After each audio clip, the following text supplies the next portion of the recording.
નમસ્તે વિદ્યાર્થી મિત્રો. 12th physics chapter number 14 semiconductor electronics દ્રવ્યો રચનાઓ અને સિમ્પલ સર્કિટ એટલે કે પરિપથો. આની અંદર આપણે છે જ્યારે ચેપ્ટર ચાલુ કર્યું ત્યારે what is the electronics, electronics શું છે, ધાતુ અધાતુ અને અર્ધધાતુ શું છે. પહેલાના સમયમાં છે શૂન્યાવકાશ કરેલી કાચની નળી કે જેને આપણે વાલ્વ કહીએ છીએ એનો ઉપયોગ થતો હતો. અત્યારે છે જંક્શન ટ્રાન્ઝિસ્ટર અને ઇન્ટિગ્રેટેડ સર્કિટ આવી ગયા એટલે અર્ધવાહક રચનાઓ આવી ગઈ છે. આનાથી ઇલેક્ટ્રોનિક્સ યુગમાં કેવો છે ફેરફાર થયો છે એના વિશે આપણે સમજૂતી લીધી હતી. વધારામાં છે અર્ધવાહકમાં સિલિકોન ને જર્મેનિયમ આવે છે. તમને ખબર છે સિલિકોનનો પરમાણુ ક્રમાંક 14 છે, જેની ઇલેક્ટ્રોન સંરચના 1s2, 2s2, 2p6, 3s2 અને 3p2 છે.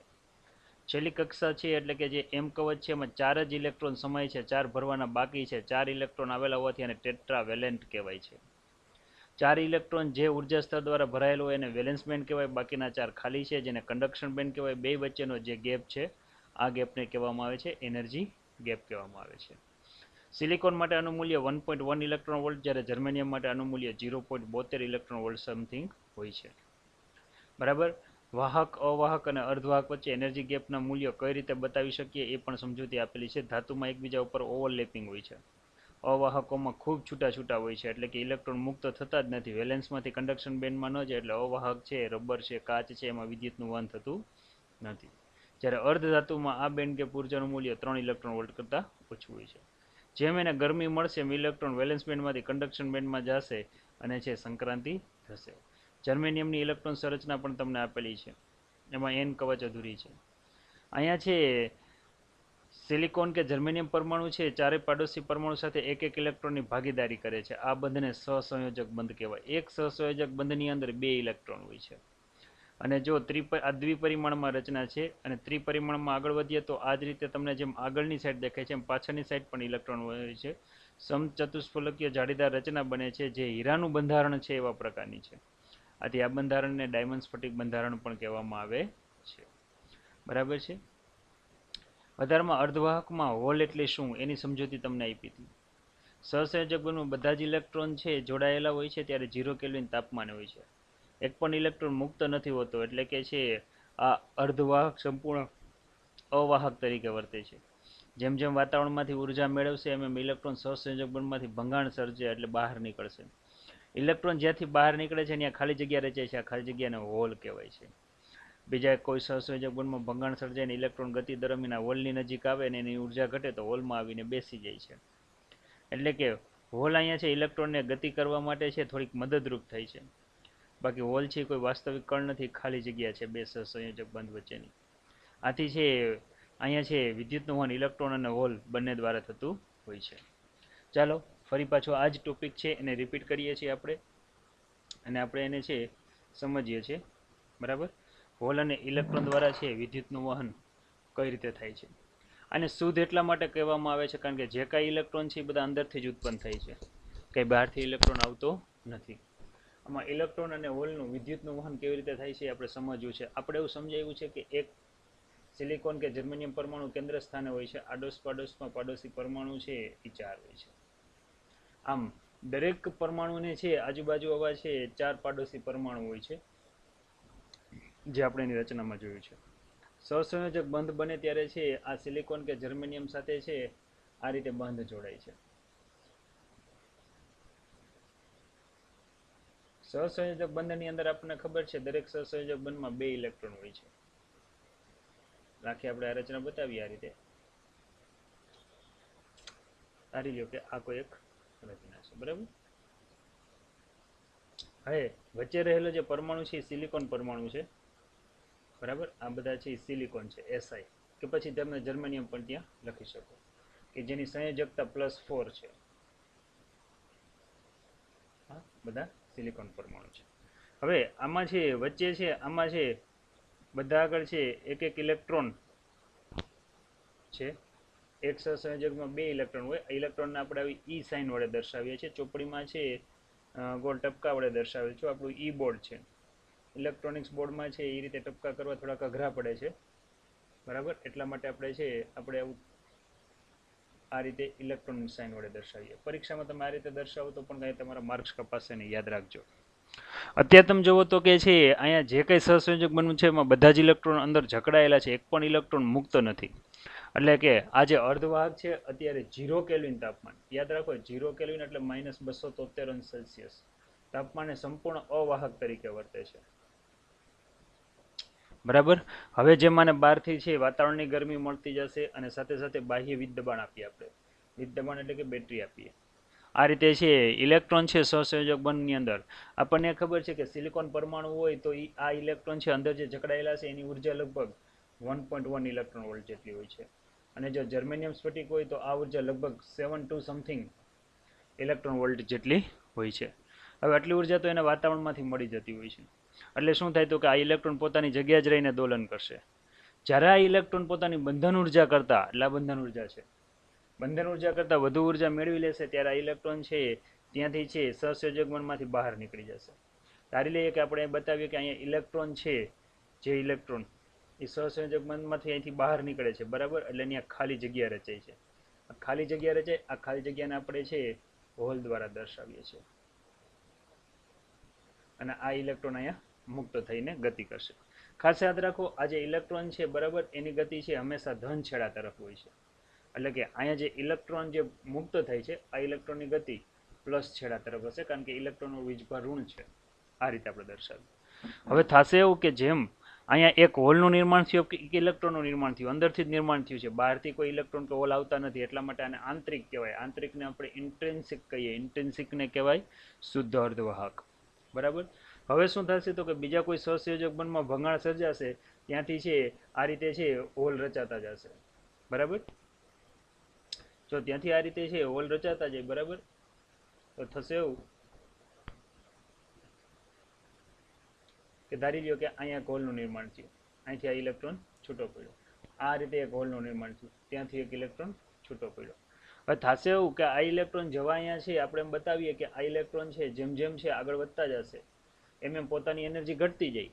એટલે શું કરશે, પોતાની જ્યાં એનર્જી ઘટવા મળશે તો આજુબાજુમાં હોલ રહેલો હશે, ત્યાં આવીને બેસી જાય આ ઇલેક્ટ્રોન.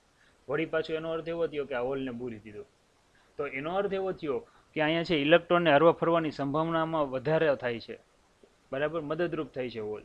અને છે હકીકતે હોલ છે એ આપણને ખબર છે કોઈ વાસ્તવિક કણ નથી, એક સંકલ્પના જ છે, ખાલી જગ્યા છે જે ઇલેક્ટ્રોન આવીને બેસે છે, એટલે આપણે એવું વિચારીએ હોલનો વીજભાર ધન છે.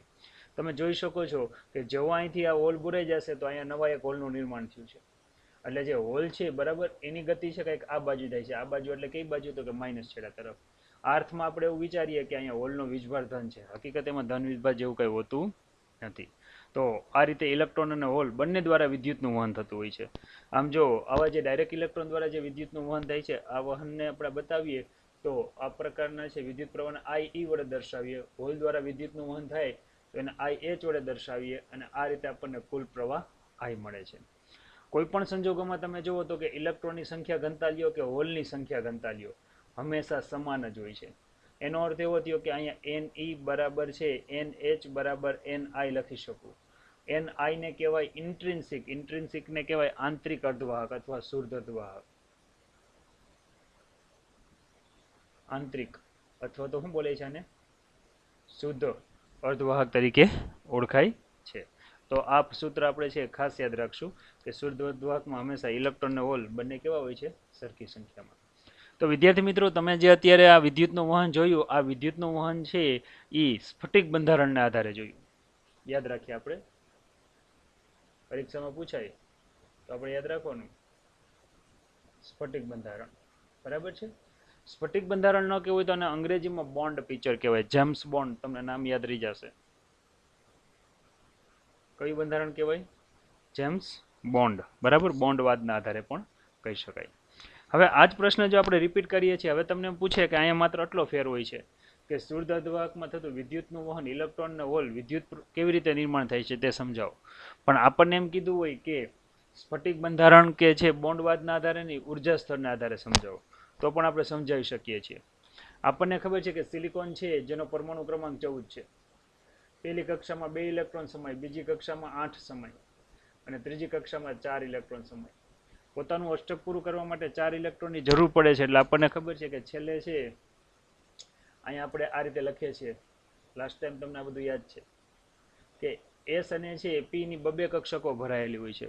એટલે જો હું એનર્જી લેવલ બતાવું તો અહીંયા છે હું આ રીતે બતાવી શકું કે આ બે એસ ના છે અને આ બે પી ના છે, તો બધાની અંદર છે આ એક એક ઇલેક્ટ્રોન આ રીતે આવેલો હોય છે.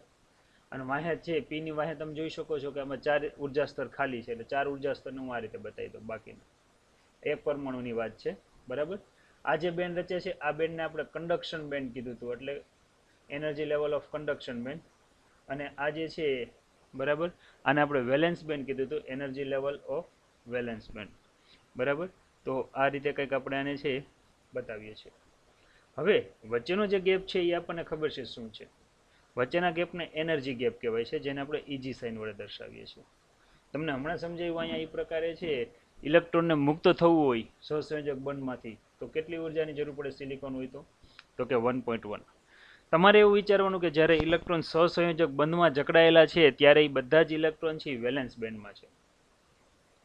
હવે જો એને તમે કોઈને કોઈ રીતે બહારથી છે 1.1 ઇલેક્ટ્રોન વોલ્ટ જેટલી ઉર્જા આપી દો, એટલે આ ઇલેક્ટ્રોન અહીંથી સંક્રાંતિ કરી અને ઉપર વહી જશે. ઉપર એટલે કન્ડક્શન બેન્ડમાં વહી જશે. ત્યાં ઘણા બધા ઉર્જા સ્તર ખાલી છે, ત્યાં મુક્ત રીતે આ ઇલેક્ટ્રોન હરીફરી શકશે. પણ પોતે જ્યાંથી ગયું છે બરાબર ત્યાં ખાલી જગ્યા રચાશે. યાદ રાખો, એટલે ખાલી જગ્યા શું રચાશે? હોલ રચાશે.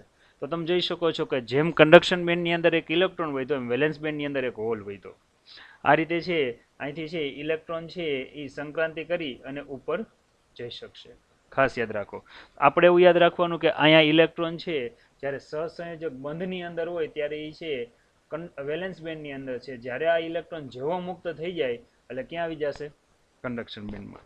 વળી પાછું આપણે એવું પણ યાદ રાખીએ કે જ્યારે ઇલેક્ટ્રોન કન્ડક્શન બેન્ડમાં ગતિ કરે, ઉર્જા ઘટે, તો વળી પાછો ઉપરથી સંક્રાંતિ કરી નીચે આવે, નીચે આવીને જે હોલ ખાલી હોય એ હોલની અંદર બેસી જશે. એનો અર્થ એવો થયો કે આ ઇલેક્ટ્રોન ગતિ દરમિયાન જ્યારે ઉર્જા ઘટે તો નજીકનો હોલ ખાલી હશે, ત્યાં આવીને બેસી જશે. મીન્સ કે આપણે એવું યાદ રાખશું કે વેલેન્સ બેન્ડમાં આવીને પાછો બેસી જાય. તો કન્ડક્શન બેન્ડમાં એક ઇલેક્ટ્રોન ઘટ્યો તો અહીંયા આરો વેલેન્સ બેન્ડમાં એક હોલ પણ ઘટ્યો.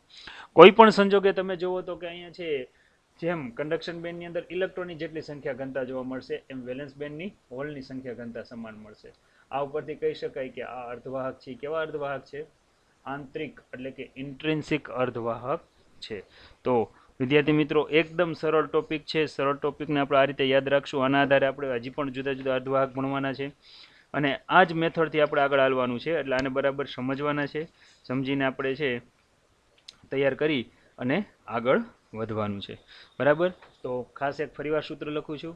શુદ્ધ અર્ધવાહકમાં છે વિદ્યુત પ્રવાહ ઇલેક્ટ્રોનના કારણે પણ રચાય, હોલના કારણે પણ રચાય. કુલ પ્રવાહને આપણે શેના વડે દર્શાવશું? આઈ. કોઈ પણ સંજોગોમાં શુદ્ધ અર્ધવાહકમાં ઇલેક્ટ્રોન અને હોલની જોડની સંખ્યા ઘનતા સમાન હોય છે. આથી છે તેને ઇન્ટ્રિન્સિક એટલે કે એન આઈ સાઇન વડે દર્શાવશું. એટલે આંતરિક અથવા તો શુદ્ધ અર્ધવાહક કહે છે. જો કે શુદ્ધ તાપમાને છે બોન્ડમાં થતા ફેરફારની આકૃતિ દોરી સમજાવો. આ તમને સમજાવી દીધું મેં કે છે 0 કેલ્વિન તાપમાને બધા જ ઇલેક્ટ્રોન છે ક્યાં હોય છે?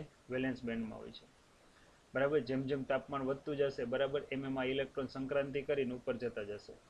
જેમ જેમ ઇલેક્ટ્રોન ઉપર જતા જાય એમ નીચે શું રચાતું જાય? ખાલી જગ્યા. આ ખાલી જગ્યાને આપણે શેના વડે દર્શાવીએ? હોલ. તો કન્ડક્શન બેન્ડમાં જેમ જેમ ઇલેક્ટ્રોનની સંખ્યા વધે એમ વેલેન્સ બેન્ડમાં છે હોલની સંખ્યા ઘનતા વધતી જાય છે, બરાબર. તો આ રીતે આપણે આને સમજી શકીએ છીએ. હવે આપણે વાત એ છે કે અહીંયા જે ઇલેક્ટ્રોનનો હોલ છે એ સીમિત છે. તમે જુઓ જેટલા સહસંયોજક બંધમાં જકડાયેલા ઇલેક્ટ્રોન છૂટા પડે એ જ આપણે મદદરૂપ થઈ શકે. હવે મને ખબર છે કે જો મારે પ્રવાહ વધારવો હોય તો મને પ્રવાહનું સૂત્ર આવું આવડે છે.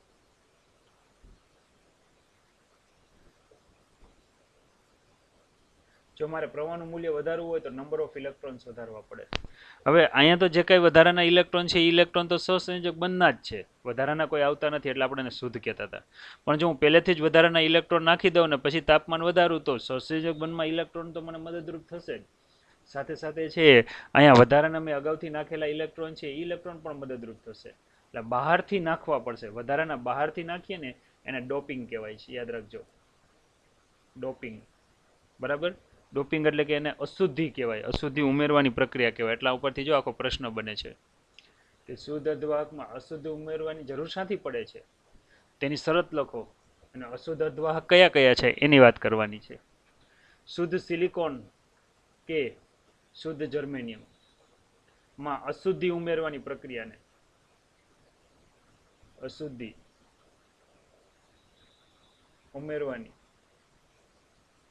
પ્રક્રિયાને શું કહેવામાં આવે છે? ડોપિંગ કહે છે. અશુદ્ધિ તરીકે શેનો ઉપયોગ થાય છે? યાદ રાખજો, ઇલેક્ટ્રોન અને હોલનો ઉપયોગ થાય છે. વધારાના 12થી ઇલેક્ટ્રોન ને હોલ ઉમેરી દઈએ તો એને અશુદ્ધિ ઉમેરી કહેવાય. આ પ્રક્રિયાને ડોપિંગ કહેવાય. જેમ જેમ ઇલેક્ટ્રોન ને હોલ વધશે એમ નંબર ઓફ છે ચાર્જ કેરિયરની સંખ્યા વધવાથી છે આપણે પ્રવાહમાં શું થવાનો છે? વધારો જોવા મળવાનો છે. વધારામાં અહીંયા કેવા પ્રકારના છે ડોપિંગ કરવામાં આવે છે? ખાસ યાદ રાખીએ. જો અહીંયા શુદ્ધ સિલિકોન કે જર્મેનિયમમાં પેન્ટાવેલેન્ટ અશુદ્ધિ ઉમેરીએ તો જે અર્ધવાહક તૈયાર થાય એને N પ્રકારનો અર્ધવાહક કહેવાય છે. જો શુદ્ધ સિલિકોન કે જર્મેનિયમમાં છે ટ્રાયવેલેન્ટ અશુદ્ધિ ઉમેરીએ, યાદ રાખો ટ્રાયવેલેન્ટ એટલે જેની સંયોજકતા 3 હોય, બાહ્યતમ કક્ષામાં મુક્ત ઇલેક્ટ્રોનની સંખ્યા 3 હોય તો P પ્રકારનો અર્ધવાહક થાય છે. યાદ રાખીએ કે પેન્ટાવેલેન્ટ અશુદ્ધિ તરીકે કેવા કેવા પ્રકારની અશુદ્ધિ ઉપયોગ કરવામાં આવે છે? તો કે એક તો ઉપયોગ કરવામાં આવે છે આર્સેનિક, જેની સંયોજકતા 5 છે. આર્સેનિકને તમને ખબર છે આપણે AS સાઇન વડે દર્શાવીએ છીએ. ત્યાર પછી લઈએ તો કે છે અશુદ્ધિ લઈએ તો કે એન્ટીમની, જેને આપણે SB સાઇન વડે દર્શાવીએ છીએ. આગળ વધીએ તો કે છે આપણે લઈએ ફોસ્ફરસ, કે જેને આપણે કેપિટલ P સાઇન વડે દર્શાવીએ છીએ. આ બધી પેન્ટાવેલેન્ટ છે કે જેની સંયોજકતા 5 છે. એ શુદ્ધ સિલિકોન કે જર્મેનિયમમાં ઉમેરી દો ને એટલે જે તૈયાર થાય ને એને કહેવામાં આવે છે N પ્રકારનો અર્ધવાહક. ટ્રાયવેલેન્ટ અશુદ્ધિ તરીકે છે આપણે એલ્યુમિનિયમનો ઉપયોગ કરીએ છીએ. બરાબર. Ge એટલે કે ગેલિયમ, ગેલિયમ છે, આર્સેનાઇડ છે, બરાબર. આવી જુદી જુદી છે આપણી ચોપડીમાં છે. આ એક ઉદાહરણ નથી આપ્યું, ઉદાહરણ આપ્યું છે ઇન્ડિયમ આપેલું છે, જેને આપણે IN સાઇન વડે દર્શાવીએ. ઇન્ડિયમ, બરાબર. અને એક ઉદાહરણ આપ્યું છે બોરોન B, કે જેની આ બધાની સંયોજકતા 3 છે, બાહ્યતમ કક્ષામાં મુક્ત ઇલેક્ટ્રોનની સંખ્યા 3 છે. જો શુદ્ધ અર્ધવાહકમાં આપણે આ ઉમેરી દઈએ તો જે અર્ધવાહક તૈયાર થશે આ અર્ધવાહકને કહેવામાં આવે છે P પ્રકારનો અર્ધવાહક. તો અર્ધવાહકના 2 પ્રકાર પડ્યા, N પ્રકાર અને P પ્રકાર. ખાસ યાદ રાખીએ, શુદ્ધ સિલિકોન કે જર્મેનિયમમાં બહારથી પેન્ટાવેલેન્ટ કે ટ્રાયવેલેન્ટ ખનિજ ઉમેરીએ એટલે ખનિજને આપણે અશુદ્ધિ બોલશું, બરાબર. તો આ પ્રક્રિયાને ડોપિંગ કહેવામાં આવે છે. N પ્રકારના અર્ધવાહક માટે આર્સેનિક, એન્ટીમની, ફોસ્ફરસ. P પ્રકારના અર્ધવાહક બનાવવા માટે એલ્યુમિનિયમ, ઇન્ડિયમ અને છે બોરોનનો ઉપયોગ થાય છે.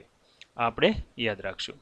આપણને એમ કીધું છે કે N પ્રકારના અર્ધવાહક ઉપર ટૂંક નોંધ લખો. હવે ખાસ ધ્યાન આપશું, જ્યારે છે કોઈ પણ અર્ધવાહક છે લિક્વિડ ફોર્મમાં હોય, યાદ રાખો કે મોટાભાગે આપણે ખબર છે સિલિકોન ચિપ છે ઘન સ્વરૂપમાં હોય, પણ લિક્વિડ ફોર્મમાં હોય ત્યારે જ એમાં અશુદ્ધિ ઉમેરી દેવામાં આવે છે. અને આપણે N પ્રકારનો અર્ધવાહક બનાવવો છે એટલે N પ્રકારના અર્ધવાહક માટે છે અહીંયા આપણે લઈએ કે શુદ્ધ સિલિકોન કે જર્મેનિયમમાં કઈ કઈ અશુદ્ધિ ઉમેરવામાં આવશે? આર્સેનિક છે, એન્ટીમની છે, અને કઈ આપણે લીધી હતી? ફોસ્ફરસ. આ કોઈ પણ એક અશુદ્ધિ ઉમેરી દઈએ તો જે અર્ધવાહક તૈયાર થાય આ અર્ધવાહકને કહેવામાં આવે છે N પ્રકારનો અર્ધવાહક. યાદ રાખીએ કે આની અંદર છે અશુદ્ધિ પરમાણુનું પ્રમાણ ખૂબ ઓછું હોય છે, બરાબર છે.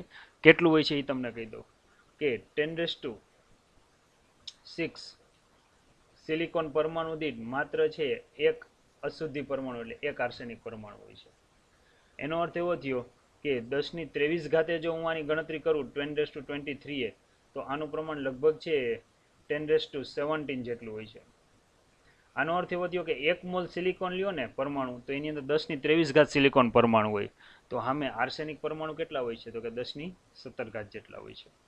થાશે શું હવે એની વાત કરીએ કે જ્યારે આવા સિલિકોન પરમાણુ છે આપણે બતાવીએ કે આ સિલિકોન પરમાણુ છે, બરાબર, ત્યારે એમાં વચ્ચે વચ્ચે છે આર્સેનિક પરમાણુ ગોઠવાઈ જશે. હવે આર્સેનિક પરમાણુને આપણે બતાવવા છે, બરાબર, તો એને કંઈક આપણે અલગ કલર દ્વારા બતાવીએ કે વચ્ચે વચ્ચે છે જો એક આ છે એક અહીંયા છે, આ બે જગ્યાએ આપણે બતાવી દઈએ.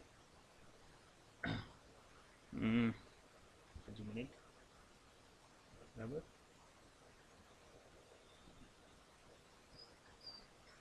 આ રીતે છે ક્યાંક ક્યાંક વચ્ચે વચ્ચે ગોઠવાઈ જશે, બરાબર. એક આપણે અહીંયા બતાવી દઈએ, બરાબર. આ રીતે યાદ રાખીએ અહીંયા, બરાબર, કે આ બધા પરમાણુ શું છે અને એના વિશે આપણે સમજૂતી લેવી છે.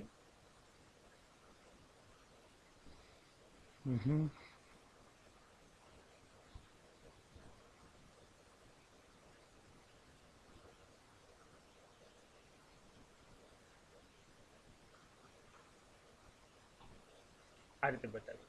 આ બધા સિલિકોન પરમાણુ છે એવું આપણે બતાવીએ. સિલિકોન જે અહીંયા વચ્ચે અલગ કલર વડે દર્શાવ્યું છે એ અશુદ્ધિ પરમાણુ છે. અશુદ્ધિ પરમાણુ તરીકે હું અહીંયા છે ને મેં કયું લીધું છે તો કે આર્સેનિક લીધું છે. જો એ આ રીતે વચ્ચે વચ્ચે ગોઠવાઈ જશે ક્યાંક ક્યાંક. હવે યાદ રાખીએ કે સિલિકોન પરમાણુ છે એ તો આડોશ પાડોશ પરમાણુ સાથે એક એક ઇલેક્ટ્રોનની ભાગીદારી કરવાનું જ છે. સાથે સાથે આ જે અશુદ્ધિ પરમાણુ છે ને એ પણ એક એક ઇલેક્ટ્રોનની ભાગીદારી કરે છે.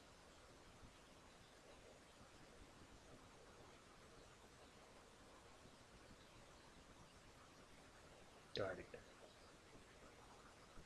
અત્યારે આપણે છે સમજૂતી માટે થોડીક મીંડાવાળી લઈએ આ રીતે. બરાબર આ રીતે છે. હવે થશે શું તો કે આર્સેનિક પરમાણુ છે જે વચ્ચે ગોઠવાનો છે એની સંયોજકતા 5 છે. એટલે મુક્ત ઇલેક્ટ્રોનની સંખ્યા +5 છે. એ શું કરશે પાડોશી પરમાણુ 4 છે બધા સાથે એક એક ઇલેક્ટ્રોનની ભાગીદારી કરશે. જો આપણે બતાવીએ કે આ બધા સાથે છે આ રીતે છે દરેક પરમાણુ છે બીજા ઇલેક્ટ્રોનની ભાગીદારી કરે છે.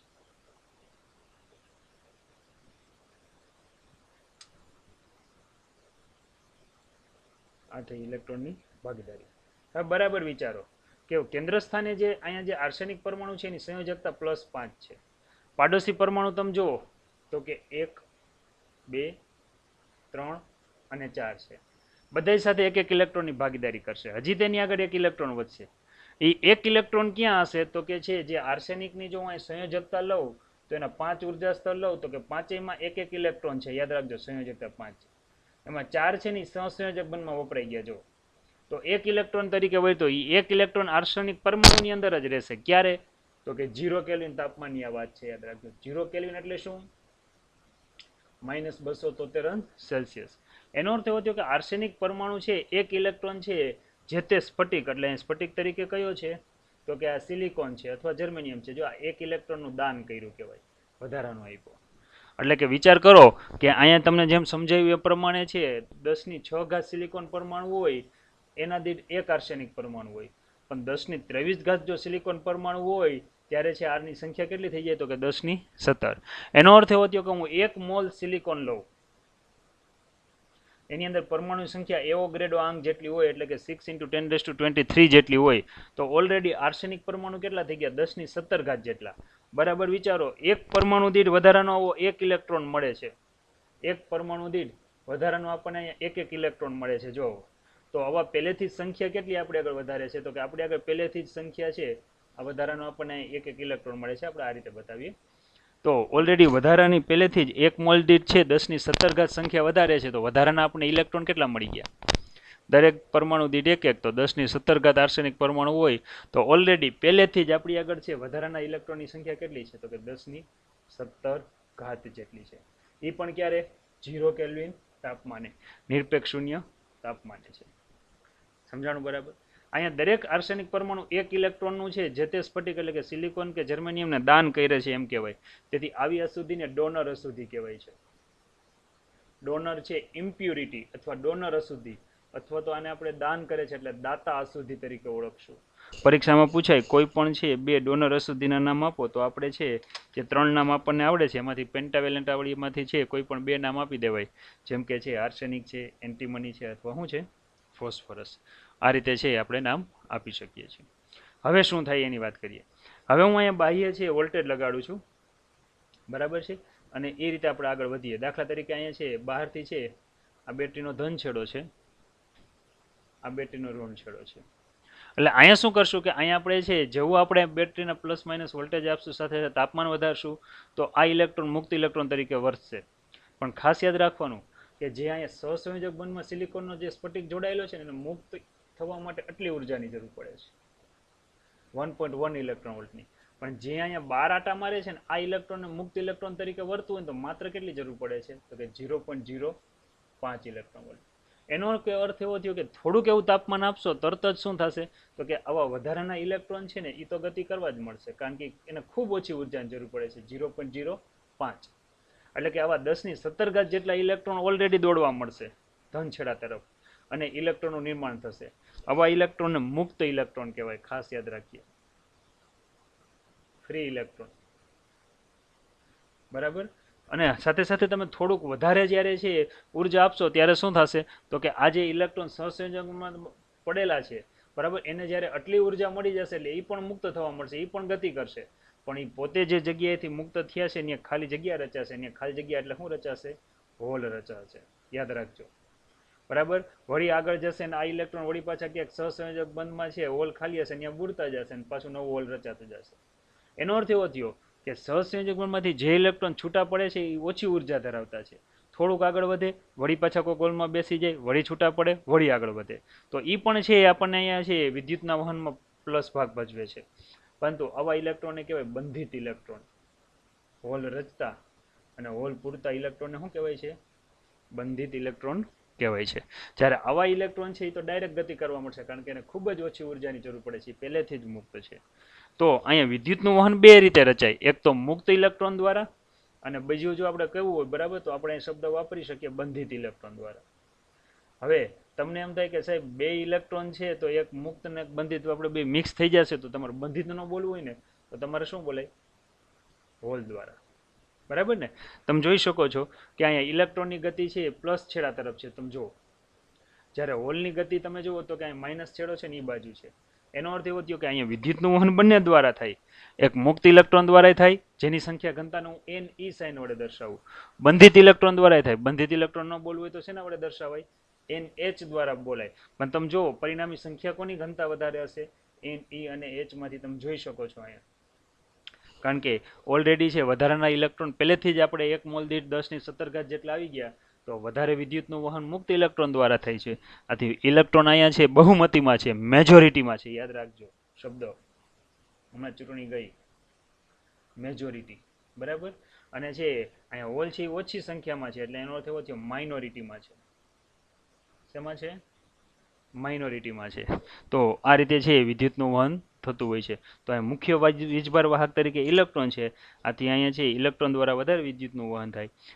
ઓછા વીજભાર તરીકે એટલે કે છે માઇનોરિટીમાં હોલ છે એટલે એનું વહન તો થાય જ, પણ એની સંખ્યા ઘનતા પ્રમાણમાં કેવી છે? ઓછી છે. તો આ રીતે છે શુદ્ધ અર્ધવાહકમાં આર્સેનિક છે, ફોસ્ફરસ છે, આવી અશુદ્ધિ ઉમેરવાથી સિલિકોન પરમાણુ જગ્યાએ વચ્ચે વચ્ચે આ બધા પરમાણુઓ ગોઠવાઈ જતા હોય છે. 4 પાડોશી પરમાણુ સાથે એક એક ઇલેક્ટ્રોનની ભાગીદારી કરે, જે તે ઇલેક્ટ્રોન વધે જે તે સ્ફટિકને આપી દે. તેથી આવી અશુદ્ધિને દાતા અશુદ્ધિ કહેવાય. આવા મુક્ત ઇલેક્ટ્રોનને વર્ત તરીકે વર્તું હોય તો માત્ર 0.05 ઇલેક્ટ્રોન વોલ્ટની જરૂર પડે છે, જ્યારે સહસંયોજક બંધમાં હોય એને 1.1. આથી બહારથી થોડુંક એવું વાતાવરણનું ટેમ્પરેચર વધે તરત જ આવા મુક્ત ઇલેક્ટ્રોન ગતિ કરે અને વિદ્યુતનું વહન થાય. વધારે તાપમાનમાં વધારો કરો તો બંધિત ઇલેક્ટ્રોન પણ છૂટા પડે અને એના દ્વારા પણ વિદ્યુતનું વહન થાય, પણ એની સંખ્યા પ્રમાણમાં ઓછી છે. આથી બંધિત ન બોલવું હોય તો હોલ દ્વારા પણ વિદ્યુતનું વહન થાય છે એવું આપણે કહી શકીએ. આથી અહીંયા મેજોરિટીમાં ઇલેક્ટ્રોનની સંખ્યા વધારે હોવાથી એની ગ્રેટર ધેન થશે NH. ખાસ આપણે યાદ રાખશું. હવે તમને એમ પૂછે કે n પ્રકારના અર્ધવાહક પર ટૂંક નોંધ લખો, પણ યાદ રાખો આ જે ટૂંક નોંધ લખી એ આપણે સ્ફટિક બંધારણના આધારે લખી. સ્ફટિક એટલે જેમ્સ બોન્ડ, બોન્ડવાદના આધારે લખી. હવે તમને એમ કે n પ્રકારના અર્ધવાહક પર ટૂંક નોંધ લખો, પણ કઈ રીતે? તો કે ઉર્જા સ્તરના આધારે. તો આપણે બતાવવી પડશે ઉર્જા સ્તરને એનર્જી લેવલ કહેવાય. જો ઉર્જા સ્તરના આધારે આપણે વિદ્યુતનું વહન સમજવું છે. હવે આપણને ખબર છે કે આમાં શું છે એ, બરાબર. આપણે દોરીએ તો વધારે ખ્યાલ આવે. તમે જુઓ આ જે બધા એનર્જી લેવલ છે, બરાબર છે, આ બધું જ છે આપણે બતાવીએ તો કે આ જે છે એ વેલેન્સ બેન્ડ છે, કે દરેકની અંદર ઇલેક્ટ્રોન છે. આપણે બતાવીએ ઉપર છે આ ખાલી બેન્ડ છે. આ ખાલી બેન્ડને આપણે conduction band up to n સુધી ગમે એટલી સંખ્યા દર્શાવી શકો, જરૂરી નથી એટલી બતાવી. આ કંડક્શન બેન્ડ છે, બરાબર. વચ્ચે જે આ ગેપ છે આ ગેપને આપણે શું કહીએ છીએ? Energy gap Eg. હવે આ દરેકની અંદર ઇલેક્ટ્રોન રહેલા છે એટલે આપણે બતાવીએ કે આ બધાની અંદર આ રીતે કંઈક ઇલેક્ટ્રોન છે. ઉપરનો કંડક્શન બેન્ડ ખાલી છે. હવે બરાબર તમે સમજો અહીંયા કે અહીંયા એક વધારાનું આપણે અશુદ્ધિ પરમાણુ ઉમેરેલ છે. આવા ઇલેક્ટ્રોનને મુક્ત ઇલેક્ટ્રોન તરીકે વર્તવું હોય તો બહુ ઓછી ઉર્જાની જરૂર પડે છે, એટલે વધારાનો એક એક આપણને અશુદ્ધિ પરમાણુ મળે છે એને હું અહીંયા છે ને આવી ડોટ ડોટ સાઇન વડે દર્શાવું અને એ કંડક્શન બેન્ડની નજીક બતાવીશ. શા માટે બતાવું છું એ પણ હમણાં તમને કહીશ. અહીંયા આ એક ઇલેક્ટ્રોનનું દાન કરે છે, ડોનર ઇમ્પ્યુરિટી છે, ડોનર અશુદ્ધિ છે, ડોનર એનર્જી લેવલ છે, એટલે આપણે આ રીતે દર્શાવીએ. દરેક પરમાણુ દીઠ આપણને વધારાનો એક એક ઇલેક્ટ્રોન મળે છે, એટલે વધારાના એક એક ઇલેક્ટ્રોનને આપણે આ રીતે બતાવીશું. બરાબર સમજો કે જો અહીંયા આપણે અહીંયા છે ગણતરી કરીએ બરાબર, એનર્જી ગેપની તો કંઈક આ રીતની છે. જો આ જે ગેપ છે ને એ માત્ર કેટલો છે ખ્યાલ છે તમને? તો કે સિલિકોન માટે 0.05 ઇલેક્ટ્રોન વોલ્ટ. ફોર્શેના માટે, સિલિકોન માટે. જર્મેનિયમ માટે આ ગેપ માત્ર કેટલો છે? 0.01 ઇલેક્ટ્રોન વોલ્ટનો છે. ખ્યાલ આવ્યો? જે ખૂબ ઓછો છે. હવે તમે જુઓ આ જે ગેપ છે, આ ગેપની હું વાત કરું એનર્જી ગેપ, બરાબર, તો સિલિકોન માટે આ એનર્જી ગેપ કેટલો છે? 1.1 ઇલેક્ટ્રોન વોલ્ટ. અને જર્મેનિયમ માટે વાત કરું તો કેટલો છે? 0.72 ઇલેક્ટ્રોન વોલ્ટ. એનો અર્થ એવો થયો કે તમારે એનર્જી લેવલ બતાવવો હોય તો જ્યાં ઉર્જાનો તફાવત વધુ હોય ત્યાં ગેપ મોટો બતાવવો પડે. જ્યાં ઉર્જાનો તફાવત નાનો હોય ત્યાં ગેપ કેવો બતાવવો પડે? તો કે નાનો બતાવવો પડે. એટલા માટે મેં જે છે ડોનર સુધીનો જે છે ભાગ એ મેં ક્યાં બતાવ્યો છે? તો કે કન્ડક્શન બેન્ડની નજીક બતાવ્યો છે. આ ક્યારની વાત છે? 0 કેલ્વિન એટલે કેટલા થાય? -273 અંશ સેલ્સિયસની વાત છે. જો સેમ આ જ રચના છે. હવે તમે તાપમાન વધારો એટલે તમને ખબર છે પહેલા કયા ઇલેક્ટ્રોન ભાગવાના છે? તો કે પહેલા આવડા ઇલેક્ટ્રોન ભાગવાના છે જે આપણને અશુદ્ધિ પરમાણુમાંથી મળ્યા છે. એટલે જો હું તાપમાન વધારીશ તો યાદ રાખજો આ ઇલેક્ટ્રોન કોઈ સહસંયોજક બંધમાં નથી. એનો અર્થ એવો થયો આ ઇલેક્ટ્રોન પહેલેથી ઉપર વહી જશે. બરાબર, ઓલરેડી છે આ બધા જ ઇલેક્ટ્રોન છે પહેલેથી જ્યારે ઉપર વયા જાય છે, જો આ બધા ઇલેક્ટ્રોન પહેલેથી ઉપર વયા ગયા. ઓકે, યાદ રાખો પોતે જ્યાંથી ગયા છે ત્યાં હોલ નહીં રચે. શા માટે? કારણ કે મુક્ત ઇલેક્ટ્રોન છે. આ કોઈ ઇલેક્ટ્રોન સહસંયોજક બંધમાં છે નહીં, કારણ કે ખૂબ ઓછી ઉર્જાની જરૂર પડે. જેમ જેમ વધુ ઉર્જાની જરૂર પડશે એમ એમ અહીંથી છે વેલેન્સ બેન્ડમાંથી સહસંયોજક બંધ તૂટે એ ઇલેક્ટ્રોન ઉપર જશે. પછી જ્યાં જ્યાં ઉપર જશે ત્યાં ખાલી જગ્યા શું રચાશે? હોલ રચાશે. તમે જોઈ શકો છો.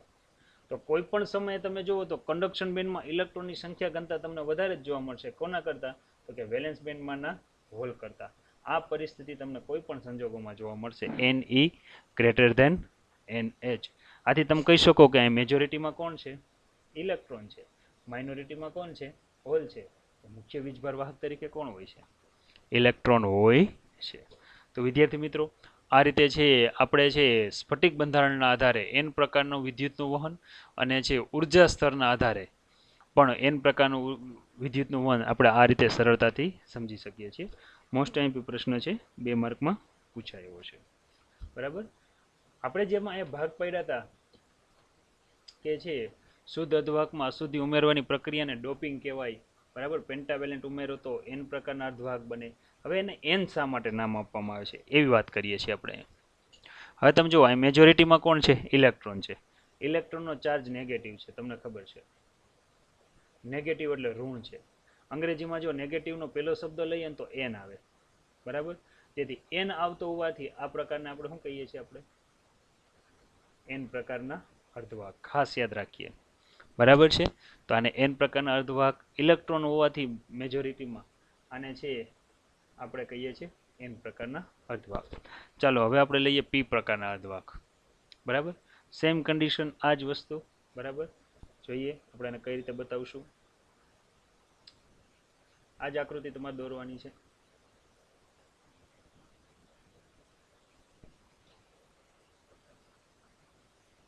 બરાબર, આમાં પણ વચ્ચે વચ્ચે એક એક આર્સેનિક પરમાણુ બતાવી દઈએ આપણે. સોરી, અહીં આર્સેનિક પરમાણુ નહીં આવે, p પ્રકારનો અર્ધવાહક છે એટલે આપણે છે p પ્રકારમાં ટ્રાયવેલેન્ટ સુધી ઉમેરવાની. ટ્રાયવેલેન્ટ તરીકે હું અહીં એલ્યુમિનિયમ બતાવી દઉં. ચાલો, Al એ વચ્ચે વચ્ચે આ રીતે ગોઠવાઈ જશે.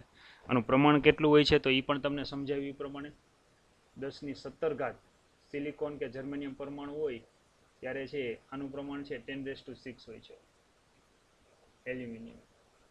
બરાબર છે, આ રીતે આનું પ્રમાણ હોય છે. એટલે કે 10⁻6 જેમ 1 હોય છે એટલે 10⁻17 છે. સોરી, અહીંયા મારી ભૂલ છે. અહીંયા છે આપણે બતાવશું આ રીતે 10⁻23 પરમાણુ હોય છે ત્યારે આનું પ્રમાણ કેટલું હોય છે? 10⁻17 જેટલું હોય છે. ખાસ યાદ રાખીએ. 1 મોલે છે ઓલરેડી 10⁻17 જેટલા આવા છે વધારાના આપણને છે ઇલેક્ટ્રોન મળવાના છે. હવે આ બધાને આપણે સહસંયોજક બંધમાં બતાવી દઈએ. બરાબર, આ છે સહસંયોજક બંધ.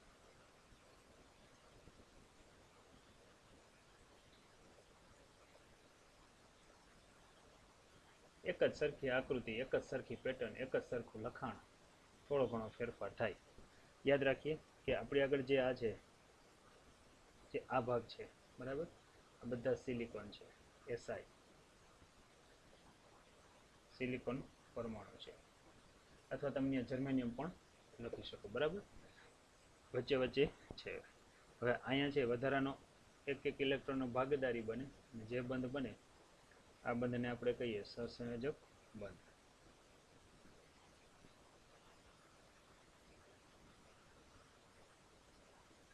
આ રીતે આપણે બતાવી દઈએ બરાબર, આવી રીતે કંઈક બતાવીએ છીએ.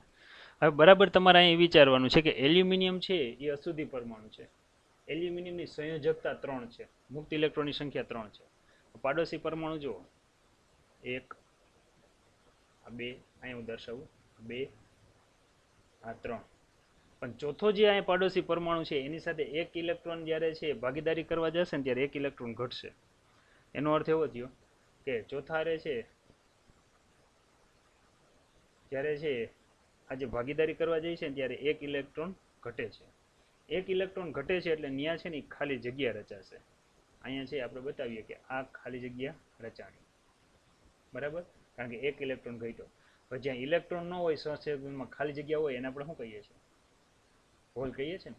તો બરાબર વિચારો, જેમ આપણને એક ન્યા હોલ મળ્યો એ જ પ્રકારે એક આપણને જો અહીંયા પણ હોલ મળશે વધારાનો. એનો અર્થ એવો થયો કે જો હું અહીંયા 1 મોલ 10 ની છે હું 23 ઘાત છે સિલિકોન પરમાણુ લઉં તો આવા છે એલ્યુમિનિયમ પરમાણુ 10⁻17 છે. દરેક પરમાણુ દીઠ મને એક એક હોલ મળે તો ઓલરેડી 0 કેલ્વિન તાપમાને જ સમગ્ર સ્ફટિકમાં આવા હોલની સંખ્યા થઈ ગઈ 10⁻17 ઘાત. હવે શું થાય તો કે હવે તમે એનું ટેમ્પરેચર વધારો, પ્લસ માઇનસ બાહ્ય બેટરી આપો છો અને સાથે સાથે ટેમ્પરેચર વધારો છો, ત્યારે થશે શું તો કે આ બંધિત ઇલેક્ટ્રોન છે એ મુક્ત થશે. બંધિત ઇલેક્ટ્રોન જેવા છે મુક્ત થાય બરાબર, તો આ જે જેવો અહીંથી ઇલેક્ટ્રોન મુક્ત થયો તો અહીંયા ખાલી જગ્યા રચાણી એટલે હોલ રચાણો. અને આવા ઇલેક્ટ્રોન ગતિ દરમિયાન છે આ હોલમાં બેસશે, વળી પાછી ઉર્જા મેળવશે, ત્યાંથી આગળ વધશે, વળી હોલમાં બેસશે, વળી આગળ વધે છે અને ઇલેક્ટ્રોન છે એ ગતિ કરશે કઈ બાજુ તો કે પ્લસ છેડા તરફ. અને એ જ રીતે જ્યારે જેમ જેમ છે ઇલેક્ટ્રોન આ બાજુ આવતો જાય એમ તમે જોવો છો હોલ આ બાજુ ખસતો જાય છે, કઈ બાજુ છેડા તરફ? માઇનસ છેડા તરફ. ઓલરેડી તમે જોવો તો કે જેટલો અહીંયા ઇલેક્ટ્રોન રચાય એટલા હોલ રચાય જ છે, પણ વધારાના ઓલરેડી આપણને હોલ કેટલા મળી ગયા છે અગાઉ? 10⁻17 એક મોલથી. તો અહીંયા છે વધારે તમે જુઓ તો મેજોરિટીમાં હોલ છે ને માઇનોરિટીમાં શું છે? ઇલેક્ટ્રોન. તો મુખ્ય વીજભાર વાહક તરીકે અહીંયા શું થયા? હોલ થયા. હોલ છે એનો આપણે ચાર્જ પોઝિટિવ લઈએ છીએ ને. પોઝિટિવનો પહેલો અક્ષર શું છે? પી. તેથી આ અર્ધવાહકને શું કહેવાય છે? પી પ્રકારના અર્ધવાહક તરીકે ઓળખવામાં આવે છે. તમે એમનું સમજી શકો કે આ હોલ છે એ બંધિત ઇલેક્ટ્રોન જ છે, વન ટાઈપ ઓફ. જ્યારે એન પ્રકારની અંદર તો છે ને વધારાના ઇલેક્ટ્રોને હતા ને બંધિત ઇલેક્ટ્રોને હતા. તો હવે તમે વિચારો છો કે વિદ્યુતનું વહન વધારે શેમાં થાય? એન પ્રકારમાં થાય કે પી પ્રકારમાં થાય? તો તમે કહેશો કે સાહેબ એન પ્રકારમાં જ થાય ને, કારણ કે એમાં ઇલેક્ટ્રોને વધારે હતા ને બંધિત ઇલેક્ટ્રોન છે ને, અહીંયા તો માત્ર ને માત્ર બંધિત ઇલેક્ટ્રોન દ્વારા જ થાય છે. તો આપણે જોઈએ તો કે પી પ્રકારના અર્ધવાહકમાં વિદ્યુતનું વહન થાય છે, પણ વધારે છે વિદ્યુતનું વહન કેમાં થતું હશે? એન પ્રકારના અર્ધવાહકમાં થતું હશે. હવે અહીં તમે જુઓ તો કે અહીંયા થાય છે શું? આ સુધીને જેમ આપણે છે એન પ્રકારમાં આપણે ડોનર અશુદ્ધિ નામ આપ્યું હતું, એમ આ અશુદ્ધિને એક્સેપ્ટર ગ્રાહી અશુદ્ધિ કહેવાય. શા માટે? કારણ કે જ્યાં ક્યાંય પણ ઇલેક્ટ્રોન છૂટો પડે આ ઇલેક્ટ્રોન છે અહીંયા આવીને બેસે છે, એટલે કે એલ્યુમિનિયમ સ્ફટિકની અંદર ગોઠવાય છે, પરમાણુની અંદર ગોઠવાય છે, કારણ કે ત્યાં ખાલી જગ્યા છે. આથી ઇલેક્ટ્રોન સ્વીકારે છે. ઇલેક્ટ્રોન સ્વીકારતા હોવાથી આવી અશુદ્ધિને ગ્રાહી અશુદ્ધિ કહેવાય છે, અથવા તો એક્સેપ્ટ કરે છે. આથી એક્સેપ્ટર અશુદ્ધિ તરીકે ઓળખવામાં આવે છે. આ ખાસ યાદ રાખશું આપણે, એક્સેપ્ટર અશુદ્ધિ તરીકે પણ અહીંયા આપણે એને ઓળખી શકીએ છીએ. બરાબર છે. તો આથી સ્ફટિક બંધારણના આધારે હવે આપણે લઈએ ઉર્જા સ્તરના આધારે. બરાબર, ઉર્જા સ્તરના આધારે વિદ્યુતનું વહન કઈ રીતે થાય? જો ઉર્જા સ્તર કે જેને આપણે કહી દઈએ એનર્જી લેવલ. બરાબર, એનર્જી લેવલના આધારે વિદ્યુતનું વહન કઈ રીતે થતું હોય છે? તો તમને સમજાવ્યું પ્રમાણે આપણે અહીં પહેલા બતાવશું કે આમાં બધામાં એક એક ઇલેક્ટ્રોન રહેલો છે. અહીંયા બધી એક એક ઇલેક્ટ્રોન શું છે? ખાલી છે. બરાબર, યાદ રાખજો. આ જે બેન્ડ ગેપ છે કન્ડક્શન બેન્ડ છે, આ બેન્ડ ગેપ છે એ કયું છે? Valence band. અને છે એક એક ઇલેક્ટ્રોન આપણને જે મળે છે એને આપણે આ રીતે બતાવી દઈએ. ખાસ યાદ રાખીએ કે આપણે અહીંયા છે જે એલ્યુમિનિયમ છે એમાં હોલ રહેલો છે પરમાણુમાં, કારણ કે એક ઇલેક્ટ્રોન આપે તો એના એનર્જી ગેપને આપણે ક્યાં બતાવશું? તો જો અહીંયા બતાવીએ, ઇલેક્ટ્રોન છે એક્સેપ્ટ કરે છે, એક્સેપ્ટર તરીકે બતાવીએ, અને આ બધા ખાલી જગ્યામાં શું રહેલું છે? હોલ રહેલું છે. હવે થશે શું? આ ક્યારની સ્થિતિ છે? 0 કેલ્વિન તાપમાને. જેમ જેમ આપણે છે આને છે બહારથી ઉર્જા આપશું, બરાબર છે, વિદ્યુતદબાણ વધારશું, તેમ તેમ થશે શું? તો કે આ ઇલેક્ટ્રોન છે એ પોતાના સહસંયોજક બળમાં રહીને છે ઠેકડા મારે છે, આપણને ખબર છે. જેવો ઇલેક્ટ્રોન સહસંયોજક બળમાંથી છૂટો પડે એટલે બહાર નીકળે છે, એનો અર્થ એવો થયો કંડક્શન બેન્ડમાં જાય છે. તો અહીંથી આ ઇલેક્ટ્રોન જેવો બહાર નીકળશે તો નજીકના હોલમાં ગોઠવાશે, અને ત્યાંથી પછી કૂદકો મારીને આ ઇલેક્ટ્રોન ઉપર જશે, પણ પોતે જ્યાંથી ગયો છે ત્યાં શું રચાતું જશે? હોલ. ટૂંકમાં ઇલેક્ટ્રોન છે, અમુક ઇલેક્ટ્રોન વધુ ઉર્જા ધરાવતા ડાયરેક્ટ પણ જઈ શકે, અને અમુક ઇલેક્ટ્રોન છે પેલા હોલમાં બેસે અને ત્યાંથી પછી ઉપર જાય. તો ઇલેક્ટ્રોનને અહીંયા એક પ્રકારની લિફ્ટ મળી જાય છે, વધારે હરવા ફરવાની સંભાવના મળી જાય છે. પણ કોઈ પણ સંજોગોમાં જુઓ, જ્યાંથી ઇલેક્ટ્રોન ગયા છે તો ત્યાં છે વેલેન્સ બેન્ડમાં હોલ વધે છે અને કન્ડક્શન બેન્ડમાં ઇલેક્ટ્રોન વધે. પણ ઓલરેડી વેલેન્સ બેન્ડમાં પહેલેથી જ હોલની સંખ્યા ઘનતા વધારે છે, આથી મુખ્ય વીજભાર વાહક તરીકે હોલ થશે, બરાબર, અને છે લઘુત્તમ વીજભાર વાહક તરીકે શું થશે? ઇલેક્ટ્રોન થશે. તો આ રીતે આપણે સરળતાથી છે ઉર્જા સ્તરના આધારે, એટલે કે એનર્જી લેવલના આધારે પણ એન અને પી પ્રકારના અર્ધવાહકનું આપણે છે વિદ્યુતનું વહન સમજી શકીએ છીએ.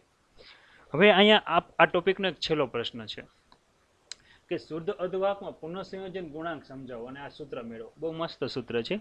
જો આપણે એવું સમજ્યા કે અહીંયા છે જ્યારે ઇલેક્ટ્રોન, ખાસ યાદ રાખીએ કે જ્યારે અહીંથી આ બધા જ ઇલેક્ટ્રોન છે કંડક્શન બેન્ડમાં વહી જશે, પછી એક સ્થિતિ એવી આવશે તો કે વેલેન્સ બેન્ડ તો છે અહીંયા છે નકરા હોલ જ રહેશે, હવે કંઈ ઇલેક્ટ્રોન હશે નહીં. શું આવું હશે? તો તમને ખબર છે કે ના. શું કામ? કારણ કે જેમ જેમ ઇલેક્ટ્રોન ગતિ કરે, જેમ અહીંથી આ ઇલેક્ટ્રોન બહાર નીકળો એટલે કંડક્શન બેન્ડમાં ગયો, ખાલી જગ્યા રચાણી, અને આપણે વેલેન્સ બેન્ડ કહીએ, પણ ગતિ દરમિયાન ઉર્જા ઘટે તો વળી પાછો હોલમાં આવીને બેસી જાય છે. એનો અર્થ એવો થયો કે જેમ જેમ ઇલેક્ટ્રોન ઉપર જાય છે એમ એમ આ ઇલેક્ટ્રોન ઉપરથી વળી પાછા ક્યાં આવતા હોય છે? નીચે પણ આવતા હોય છે ઉર્જા ગુમાવે ત્યારે. એનો અર્થ એવો થયો ઇલેક્ટ્રોનના હોલના નિર્માણની પ્રક્રિયા અને ફરી પાછા ભેગા થવાની પ્રક્રિયાને પુનઃ સંયોજન કહેવાય. બરાબર.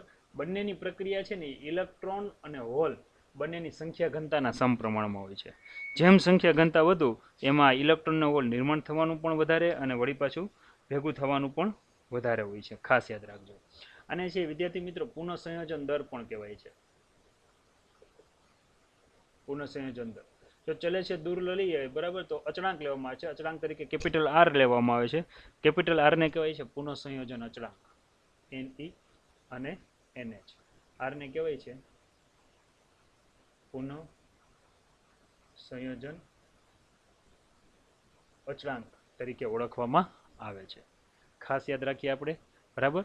તો ચાલો, પુનઃ સંયોજન અચળાંક તો આપણને આર બરાબર મળી ગયો, પણ આપણને ખબર છે કે અંતર્ગત હોય કે બહિર્ગત હોય.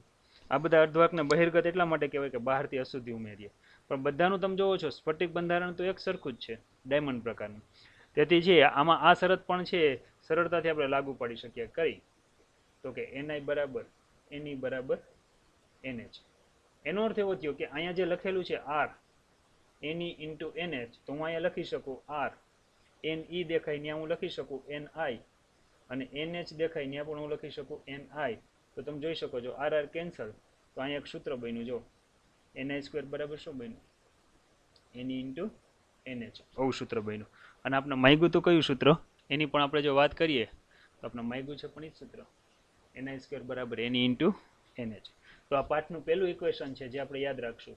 આના આધારે આપણે દાખલા ગણશું કે જેમ જેમ અહીંયા ઇલેક્ટ્રોનના હોલ નિર્માણ થતું હોય છે એમ ઇલેક્ટ્રોનના હોલ જોડાતા પણ હોય છે, એટલે કે પુનઃ સંયોજન પણ સાથે સાથે થતું હોય છે. આથી છે જ્યારે અશુદ્ધિ ઉમેરીએ ત્યારે તેવા અર્ધવાહકને બહિર્ગત અર્ધવાહક કહેવાય છે, અશુદ્ધિ ન ઉમેરીએ ત્યારે તેવા અર્ધવાહકને ઇન્ટ્રિન્સિક એટલે કે આંતરિક અર્ધવાહક કહેવામાં આવે છે. તો આપણે આ સરળતાથી આ છે પોઈન્ટ યાદ રાખી શકીએ. વિદ્યાર્થી મિત્રો, આને યાદ રાખવાની એક ટ્રીક છે આવડિયા. શું છે? તો 2 માર્કમાં હું વારંવાર પ્રશ્ન પૂછું છું કે પી પ્રકારના અર્ધવાહક અને એન પ્રકારના અર્ધવાહક ઉપર ટૂંક નોંધ લખો. તમે આ યાદ રાખી લ્યો, તમને એમનું યાદ રહી જશે. જુઓ હવે કઈ રીતે આને યાદ રાખવું. કે શુદ્ધ અર્ધવાહકમાં પી પ્રકાર પોઝિટિવ. પોઝિટિવ એટલે એમાં ટ્રાયવેલેન્ટ તરીકે એલ્યુમિનિયમ, ગેલિયમ, ઇન્ડિયમ, બોરોન જેવી અશુદ્ધિ ઉમેરવામાં આવે છે. એન પ્રકારનો અર્ધવાહક એટલે નેગેટિવ. નેગેટિવ એટલે પેન્ટાવેલેન્ટ. પેન્ટાવેલેન્ટ તરીકે આવશે ફોસ્ફરસ, એન્ટીમની, આર્સેનિક જેવી અશુદ્ધિ ઉમેરવામાં આવે છે. અહીંયા મેજોરિટી ચાર્જ કેરિયર તરીકે હોલ હોય છે, આપણને ખબર છે પી પ્રકારમાં, કારણ કે સૂત્ર આવું છે. અને અહીંયા મેજોરિટી ચાર્જ કેરિયર તરીકે ઇલેક્ટ્રોન હોય છે, એટલે આપણને ખબર છે સૂત્ર આ છે. અહીં છે ઇલેક્ટ્રોન માઇનોરિટીમાં હોય છે, જ્યારે અહીંયા હોલ માઇનોરિટીમાં હોય છે. મુખ્ય વીજભાર વાહક તરીકે પી પ્રકારમાં આપણને ખબર છે હોલ હોય છે, તો અહીંયા કોણ હોય છે? ઇલેક્ટ્રોન હોય છે. અહીંયા આવશે NH ગ્રેટર દેન એની, જો અહીં મેં લખ્યું જ છે, જ્યારે અહીંયા શું આવશે? એની ગ્રેટર દેન NH. તો વિદ્યાર્થી મિત્રો, આ રીતે છે તફાવત સ્વરૂપે પણ આપણે છે સરળતાથી યાદ રાખી શકીએ. બીજો એક તફાવત લઈએ, શુદ્ધ, જે આંતરિક જ હોય, બહારથી કે અશુદ્ધિ ઉમેરવામાં આવે નહીં, અને માત્ર ને માત્ર તેની સંયોજકતા સિલિકોન કે જર્મેનિયમની 4 છે. 4 છે એટલે એને કહેવાય ટેટ્રાવેલેન્ટ. તમને ખબર છે આવત કોષ્ટકમાં ત્રીજા અને ચોથા સમૂહની અશુદ્ધિવાળા તત્વોને છે અર્ધવાહક સ્ફટિકો છે એને અશુદ્ધ કહેવાય. અશુદ્ધ તરીકે મોટા ભાગે ચોથા નહીં આવે, 5માં આવશે ને, કારણ કે પેન્ટાવેલેન્ટ ઉમેરીએ છીએ. આમાં ઇલેક્ટ્રોનની સંખ્યા ઓછી હોય એટલે વાહકતા ઓછી હોય છે, અહીંયા વાહકતા વધારે હોય કારણ કે આપણે બહારથી ઉમેરીએ છીએ. આનો આધાર તાપમાન ઉપર રહેલો છે. આનો આધાર તાપમાન ઉપર રહેલો છે, અને કેટલા પ્રમાણમાં તમે ઇલેક્ટ્રોનને હોલ નાખો છો તેના ઉપર પણ રહેલો છે. બરાબર. અહીં છે આપેલ તાપમાને મુક્ત ઇલેક્ટ્રોનની સંખ્યા અને હોલની સંખ્યા ઘનતા કોઈ પણ સંજોગે સમાન જ હોય છે, એની બરાબર NH. આપણને ખબર છે કે જ્યારે N પ્રકાર હોય તો એમાં છે N પ્રકારમાં ઇલેક્ટ્રોનની સંખ્યા ઘનતા વધારે હોય, P પ્રકાર હોય તો એમાં કોની સંખ્યા ઘનતા વધારે હોય છે? હોલની સંખ્યા ઘનતા વધારે હોય છે, એટલે ઇલેક્ટ્રોનની સંખ્યા ઘનતા કેવી હોય છે? ઓછી હોય છે. તો વિદ્યાર્થી મિત્રો, આપણે છે સરળતાથી છે આજનો આ જે ટોપિક આપણે